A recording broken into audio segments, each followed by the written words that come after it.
person. My mom was a music lover. And we would play a whole lot of Hezekiah Walker. Like, I remember a whole lot of Hezekiah Walker. So in the car, we could go from, there is nothing to forget. We could go from that to, it was love at first sight. Hello everybody, welcome back to our channel. The life of legendary gospel singer Lashun Pace was celebrated on Saturday 2nd in Austell. The celebration of live services was held at Word of Faith Worship Cathedral. Gospel music rang through the church as crowds in pink filled the seats. Pace died on March 21st at 60 years. She was on dialysis for 5 years waiting for a kidney and died of organ failure. Lashun is survived by 7 of the 9 Pace sisters and an adult daughter. Their daughter, Arion Rhodes, is also a singer who hopes to one day cover the songs her mother used to sing. I'm not about to preach a whole message. I got this book up here. I'm not about to bring a mighty word at all. But Auntie June just typed up my notes so my anxiety wouldn't get the best of me. But I just want to say I love each and every one of you here today. Thank you for coming. Thank you for celebrating my mom and loving her. Even those that are watching online, thank you for watching. I just want to talk about how amazing and wonderful of a mom my mom was. We were super close, and I know that goes without saying, but, and, you know, there was so much commentary on our relationship. So many people who felt like, you know, she should have done things differently, or even I could have done things differently, but I have to remind myself that there's so much peace in reminding yourself that you have nothing to prove. That's right. To anybody. And I told my mom that all the time. My mom was just pure sugar. She's just so sweet. I'm sweet, but I'm like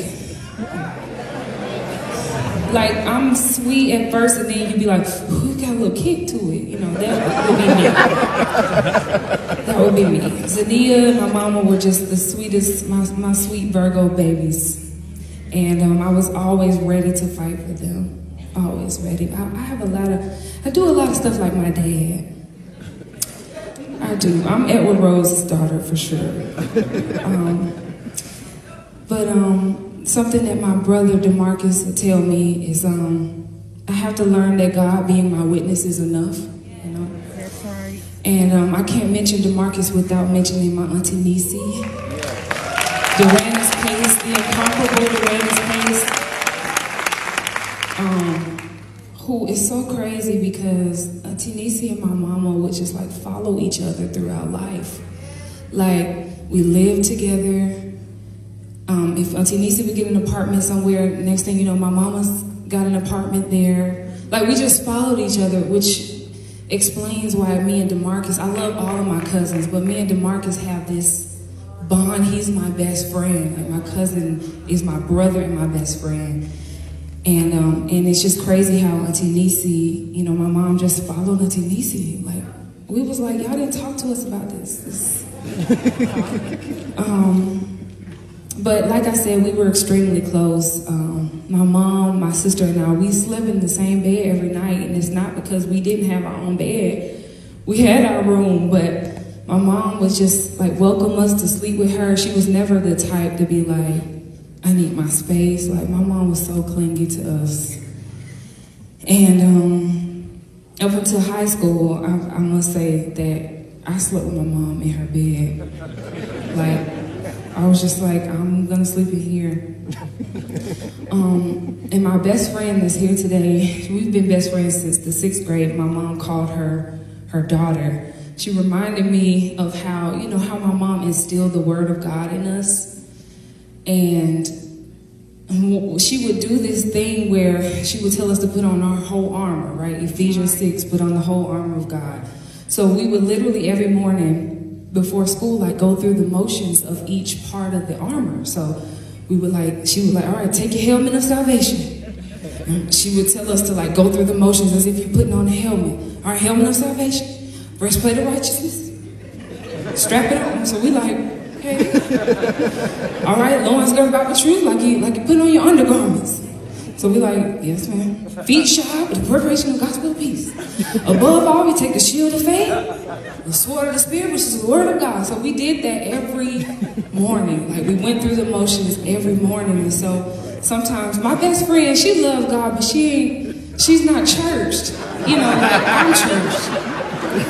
We connect on other levels. We connect intellectually and, you know.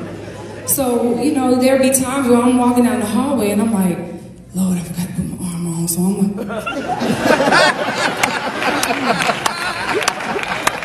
And my best friend is like, Bess, what are you doing?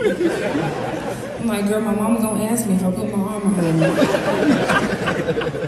on. But she truly trained us in the way that we should go. She was serious about tithing. You know, she would give us our allowance and she'd be like, you can do whatever you want to do with it, but you're gonna take that 10% out. And so now as an adult, I just don't struggle with tithing. I just don't. I'm going to give. And I'm going to be faithful. My mom was just so faithful, so consistent. She was so transparent with us. She would talk to us about her relationships. Sometimes she would tell me more than I wanted to know. But she revealed to me why I keep picking who I sometimes pick. And she'd be like, I've made enough mistakes for the both of us. You don't have to pick like I picked. But she was just so transparent with me. She was just a balanced person. My mom was a music lover. And we would play a whole lot of Hezekiah Walker. Like, I remember a whole lot of Hezekiah Walker. So in the car, we could go from, there is nothing to forget. We could go from that to, it was love at first sight. I know. Like, in a heartbeat. She was balanced. She was saved, but we listened to everything, you know? It was clean, and she was so well-rounded. And I just feel like people always, you know, saw her ministry, but my mom was a cool chick. Like, she was really laid back and down to earth. You know, she introduced me to all different types of jazz, and we just had fun together. She loved us extravagantly. I think everybody in here can tell a story about a time my mama just balled out on you. Like, just was like, go get an outfit. Like, she would take us to Houston's and be like, everybody get what you want. Everybody, we going to the movies. I'm checking everybody out of school, and we just gonna live. She would get my sister, get my sister a limo on the last day of school, and I'm like, what do we need a limousine? Where are we going? I remember, you know, going on field trips, and she would like buy all the children like souvenirs out the gift shops. And the teachers are like, who is this? Who is she? Like, why is she doing all of this? But she was just a hard lover, a passionate lover. And I'm going to be quiet because I said I wanted to sing, but I didn't know I was going to have to sing before Pastor Kim Burrell. Who decided to do that. But I just want to sing this song that my mom and I connected with. We would sing this song to each other on the phone. Like, my mom was out of town and I was home. We would sing this to each other over the phone. I just came to her one day and I was like, I love this song, and it just, you know, reminds me of us. And she just said, but we love Stevie Wonder too, so pretty much anything Stevie went. And this was her ringtone when I would call her phone. So you can start the track because I know it has a long intro. But we just love this song, and the lyrics of it just embodied our relationship.